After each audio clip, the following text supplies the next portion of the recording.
ನನ್ನ ಮನೆ ಇದೆ ಬಾಲಿ, ವಿಶ್ವಕಲಾ ಚಿತ್ರ ಇವ್ರ ಮನೆ. ವಿಶ್ವಕಲಾ ಚಿತ್ರ ಆಗ ಜಗಜ್ಯೋತಿ ಬಸವೇಶ್ವರ ತೆಗಿತಾ ಇತ್ತು. ರಾಜ್ಕುಮಾರ್ ಬಿಜ್ಜಳ, ಹೊನ್ನಪ್ಪ ಭಾಗವತರು ಬಸವೇಶ್ವರ, ಬಿಜ್ಜಳದ ಹೆಂಡತಿ ಸರೋಜಾದೇವಿ. ಆ ಪಿಕ್ಚರ್ ನಡೀತಾ ಇತ್ತು. ಅದು ಆರ್ಥಿಕ ಸಮಸ್ಯೆಯಿಂದ ನಿಂತು ಹೋಗಿದೆ. ಅದು ಬಟ್ ವಿಶ್ವಕಲಾ ಚಿತ್ರ ಅಂತಂದರೆ ಆಗಿನ ಕಾಲದಲ್ಲಿ ವಿಶ್ವನಾಥ್ ಶೆಟ್ಟರು ಅಂತ ಹೇಳ್ಬಿಟ್ಟು ಮೈಸೂರು ಮಹಾತ್ಮ ಪಿಕ್ಚರ್ಸಲ್ಲಿ ಪಾರ್ಟ್ನರ್ ಆಗಿದ್ದರು. ಅವರು ಅಲ್ಲಿ ಮಡ್ರಾಸ್ಗೆ ಹೋಗಿ ಅವರು ಬೇರೆ ಒಂದು ಕಡೆ, ವಿಟ್ಲಾಚಾರ್ ಒಂದು ಕಡೆ, ಇವರೆಲ್ಲ ಹೀಗೆ ಬೇರೆ ಬೇರೆ ಆಗಿಬಿಟ್ರು. ಶಂಕರ್ ಸಿಂಗ್ ಅವರು ಮಾತ್ರ ಮೈಸೂರಲ್ಲೇ ಇದ್ಬಿಟ್ರು. ಇವರೆಲ್ಲ ಅಲ್ಲಿ ಸಪ್ರೇಟ್ ಪ್ರೊಡಕ್ಷನ್ ಮಾಡಿಕೊಂಡು ಮಡ್ರಾಸಲ್ಲಿದ್ದರು. ಹೀಗಿರುವಾಗ ಒಂದು ಅಲ್ಲಿ ಇದು ಅದೊಂದು ವಿಶ್ವಕಲಾ ಚಿತ್ರ ಅಂತ ಹೇಳ್ತಾ ಇರಲಿಲ್ಲ ಎಲ್ರೂ, ಕನ್ನಡದವರು ವಿಶ್ವಕಲಾ ಛತ್ರ ಅಂತ ಹೇಳ್ತಾಯಿದ್ರು. ಯಾಕೆಂದರೆ ಅದು ಛತ್ರ ಥರನೇ ಇತ್ತು ಕನ್ನಡಿಗರ ಪಾಲಿಗೆ. ಯಾರು ಬಂದ್ರೂ ಕನ್ನಡದವರು ಒಟ್ಟಗಿಲ್ಲ ಅಂತ ಬಂದರೆ ಅಲ್ಲಿ ಊಟ ಹಾಕೋರು. ವಿಶ್ವನಾಥ್ ಶೆಟ್ಟರು ಊಟ ತರಿಸಿ ಎಲ್ರಿಗೂ ಊಟ ಹಾಕೋರು. ಇವರು ಅಯ್ಯರ್ ಮನೆ ಅಲ್ಲೇನೆ, ಒಳಗಡೆನೇ ಅಯ್ಯರ್ ಮನೆ, ಮುಂದ್ಗಡೆ ಆಫೀಸು, ಹಿಂದ್ಗಡೆ ಅಯ್ಯರ್ ಮನೆ. ಹೇಳ್ಬಿಟ್ಟು ನನ್ನ ಬಟ್ಟೆ ಗಿಟ್ಟೆ ಎಲ್ಲ ತಾವೇ ತುರುಕಿದ್ರು. ಒಂದು ಬ್ಯಾಗ್ಗೆ ತುರುಕಿ ನಡಿ ಮನೆಗೆ ಸೀದಾ ಕೊಟ್ಟರೆ ಈ ಆಫೀಸ್ ಇಲ್ಲಿಗೆ ಬಿಟ್ಬಿಟ್ರೆ ನಾನು. ಯಾಕೆಂದರೆ ಮನೆಯಿಂದ ಬೇರೆ ಗಲಾಟೆ ಮಾಡ್ತಾಯಿದ್ದಾರೆ, ಬಾಡಿಗೆ ಹೋಗ್ಕೊಡು ಅಂತ. ನಾನು ಹೇಳಿದೆ, ಅವನ ಅಡ್ರೆಸ್ ಕೊಟ್ಟು ಏನು ಬೇಕಾದ್ರೆ ಹಾಳಾಗೋಗ್ಲಿ, ನನಗೆ ಯಾಕೆ ಬೇಕು ಅಂತ ಹೇಳ್ಬಿಟ್ಟು ಸೀದಾ ಹೋಗಿ ಅಯ್ಯರ್ ಮನೆಯಲ್ಲಿ ಜಾಂಡ ವಿಶ್ವಕಲಾ ಚಿತ್ರದಲ್ಲಿ. ಆವಾಗ ನಾನು ಇವತ್ತಿಂದ ಇಲ್ಲಿ ಕೆಲಸ ಮಾಡ, ಪಿಕ್ಚರ್ ಕೆಲಸ ಮಾಡಿ ಅಂದರು. ಆಯ್ತು ಅಂತ ಅಲ್ಲಿ ವಿಶ್ವಕಲಾ ಛತ್ರದಲ್ಲಿ ಹೋಗಿ ಸೇರಿಕೊಂಡು ಅಲ್ಲಿ ಅವರು ವಿಶ್ವನಾಥ್ ಶೆಟ್ಟರು ತುಂಬ ಒಳ್ಳೆಯವರು. ಅವರೇ ತೆಗೆದಿದ್ದು ಸೋದರಿ, ಹರಿಭಕ್ತ, ಓಹಿಲೇಶ್ವರ ಎಲ್ಲ ವಿಶ್ವನಾಥ್ ಶೆಟ್ಟರೆ ಪ್ರೊಡ್ಯೂಸರ್. ವಿಶ್ವಕಲಾ ಛತ್ರ ಅಂತ ಹೇಳ್ತಿದ್ದು ಯಾಕೆಂದರೆ ಅವ್ರು ಯಾರೇ ಹೋದ್ರೂ ಅವ್ರಿಗೆ ಊಟ ಹಾಕ್ತಾಯಿದ್ರು, ದುಡ್ಡು ಕೊಡ್ತಾಯಿದ್ರು. ವಿಶ್ವನಾಥ್ ಶೆಟ್ಟರು ಭಾಳ ಒಳ್ಳೆಯವರು. ಯಾರು ಕಷ್ಟ ಅಂತಂದರೆ ಅವ್ರು ಕೊಡೋರು, ಅವರೇ ಕಷ್ಟದಲ್ಲಿ ಸಿಕ್ಕಾಕೊಂಡ್ಬಿಟ್ಟಿದ್ರು ಈಗ. ಯಾಕೆಂದರೆ ಇದು ಕಾಸ್ಟ್ಯೂಮ್ ಪಿಕ್ಚರು, ಕಾಸ್ಟ್ಲಿ ಪಿಕ್ಚರು ನಿಂತೋಗಿತ್ತು. ಸರಿ, ಈಗೇನು ಮಾಡೋದು? ರಾಜ್ಕುಮಾರ್ ಅವರು ಡೈಲಿ ಅಲ್ಲಿಗೆ ಬರೋರು. ಇವಾಗ 10 ಗಂಟೆಗೆ ಅವ್ರಿಗೆ ಒಂದು ಅಭ್ಯಾಸ ಆಗೋಗ್ಬಿಟ್ಟಿತ್ತು. ಡೈಲಿ ವಿಶ್ವಕಲಾ ಚಿತ್ರ ಬಂದು ಕೂತ್ಕೊಳ್ಳೋದು, 1 ಗಂಟೆವರೆಗೂ ಕೂತಿರೋದು, ಆಮೇಲೆ ಹೋಗೋದು, ಈ ಥರ ಮಾಡ್ತಾಯಿದ್ರು. ನರಸಿಂಹರಾಜು ಅವ್ರು ಬರೋರು, ಬಾಲಕೃಷ್ಣ ಬರೋರು. ಬೆಳಿಗ್ಗೆ 10 ಗಂಟೆಗೆ ಬಂದರು, 1 ಗಂಟೆಗೆ ಊಟ ಮಾಡಿಕೊಂಡು 2 ಗಂಟೆಗೆ ಮನೆಗೆ ಹೋಗೋರು. ಅಲ್ಲೆಲ್ಲ ಕೊಂಚ ಅಲ್ಲಿ ದೊಡ್ಡ ಹಾಲ್ ಇತ್ತು ವಿಶ್ವಕಲಾ ಚಿತ್ರದಲ್ಲಿ. ಆ ಹಾಲ್ನಲ್ಲಿ ಕೂತ್ಕೊಂಡು ಬಿಡುವೆ, ಏನಿಲ್ಲ ಕೆಲಸ ಇಲ್ವಲ್ಲ, ಕಾರ್ಡ್ಸ್ ಆಡೋರು ಅವರೆಲ್ಲ. ನರಸಿಂಹರಾಜು ಅವರೆಲ್ಲ ಕಾರ್ಡ್ಸ್ ಆಡೋರು. ಅವರು ವೀರಭದ್ರಪ್ಪನವರು ಅಂತಿದ್ರು, ಈಶ್ವರಪ್ಪನವರು ಅಂತಿದ್ರು. ಇವರೆಲ್ಲ ಕಾರ್ಡು ಹುಚ್ಚು. ವೀರಭದ್ರಪ್ಪನಿಗಂತೂ ಕಾರ್ಡು ಬೆಳಗ್ಗೆ ಇದ್ದರೆ ಎಷ್ಟು ಗಂಟೆಗೆ ನಾನು ಕಾರ್ಡ್ ಪ್ಯಾಕೆಟ್ ಓಪನ್ ಮಾಡ್ತೀನಿ ಅನ್ನೋ ಒಂದು ಹುಚ್ಚಿತ್ತು ಅವರಿಗೆ. ಇವರೆಲ್ಲ ನಾಟಕದವರೇ. ಅಲ್ಲಿಗೆ ಬಂದ್ಬಿಡೋರು, ಸೀದಾ ಬಂದ್ಬಿಟ್ಟು ಅಲ್ಲಿ ಕಾರ್ಡ್ಸ್ ಆಡ್ಕೊಂಡು ಕೂತ್ಕೊಂಡು ಊಟ ಮಾಡಿಕೊಂಡು ಸಾಯಂಕಾಲ 5 ಗಂಟೆಗೆ ಎದ್ದೋಗೋರು. ಅಲ್ಲಿ ರಾಜ್ಕುಮಾರ್ ಬರೋರು. ದೊರೆಯವ್ರಿಗೆ ಹಿಂದ್ಗಡೆ 2 ರೂಮ್ ಇತ್ತಲ್ಲಿ.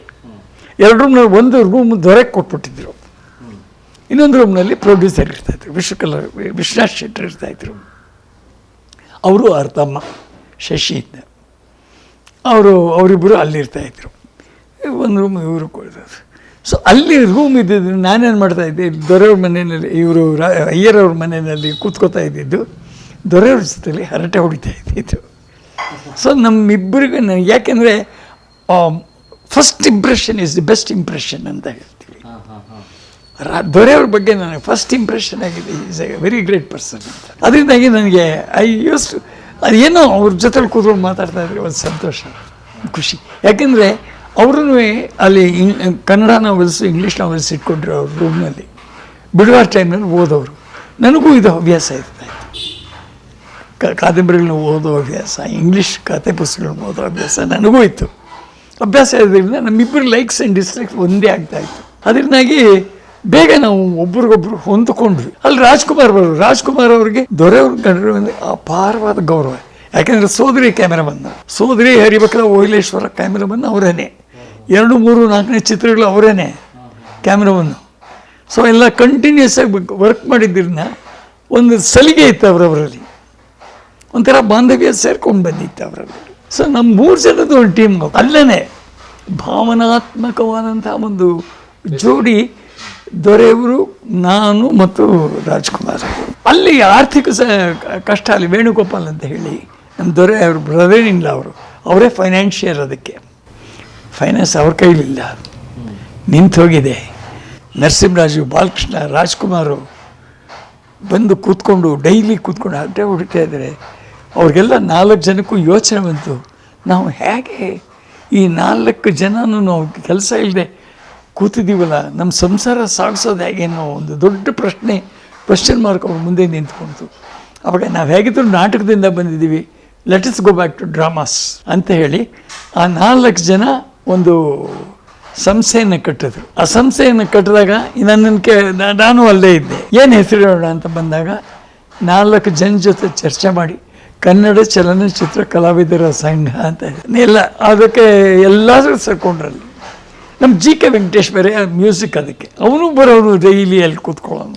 ಅವನು ಹಾರ್ಮೋನಿಯಂ ಪೆಟ್ಟಿಗೆ ಇರ್ತಾಯಿತ್ತು, ಅಲ್ಲಿ ಹಾರ್ಮೋನಿಯಂ ಬರ್ಸೋನು, ಈ ಕಡೆ ಸ್ಪೀಟು, ಆ ಕಡೆ ಹಾರ್ಮೋನಿಯಂ, ಈ ಥರ ಒಂದು ಅಟ್ಮಾಸ್ಫಿಯರ್ ಸರಸ್ವತಿ ಇರ್ತಕ್ಕಂಥ. ಅಯ್ಯರವ್ರು ಬಂದು ಕೂತ್ಕೊಳ್ಳೋರು, ಏನೋ ಮಾಡೋಣ, ಹಾಡು ಮಾಡೋಣ ಅಂತ ಹೇಳ್ಬಿಟ್ಟು ಕೂತ್ಕೊಳ್ಳೋರು.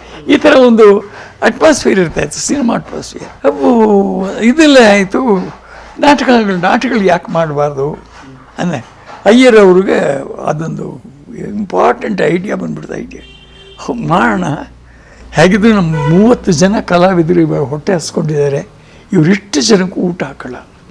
ರಾಜ್ಕುಮಾರ್ ಅವರು ಹೇಳಿದ್ರು, ಇದಕ್ಕಿಂತ ದೊಡ್ಡ ಕೆಲಸನೇ ಇಲ್ಲ, ನಾವು ನಾಟಕದ ಕಂಪನಿ ಸ್ಟಾರ್ಟ್ ಮಾಡೋಣ ಹಾಗೆ ಅಂತ ಅಂದರು. ನಾಟಕದ ಕಂಪನಿ ನಾವು ಸ್ಟಾರ್ಟ್ ಮಾಡೋಣ, ಇಲ್ಲಿ ಇದೇ ಬೇಡ, ಕನ್ನಡ ಚಲನಚಿತ್ರ ಕಲಾವಿದರ ಸಂಘ ಅಂತ ಮಾಡೋಣ ಅಂತ ಹೇಳ್ಬಿಟ್ಟು ಆವಾಗ ಇದಾಯಿತು, ಎಸ್ಟಾಬ್ಲಿಷ್ ಆಯ್ತು. ಅದು ಎಸ್ಟಾಬ್ಲಿಷ್ ಆದಮೇಲೆ ಅದಕ್ಕೆ GVR ಅವರು, ರಾಜ್ಕುಮಾರ್ ಅವರು, ಬಾಲಕೃಷ್ಣ, ನರಸಿಂಹರಾಜ್ ಇವರು ಪ್ರೊಪ್ರೈಟರ್ಸ್ ಅಂತ ಮಾಡಿ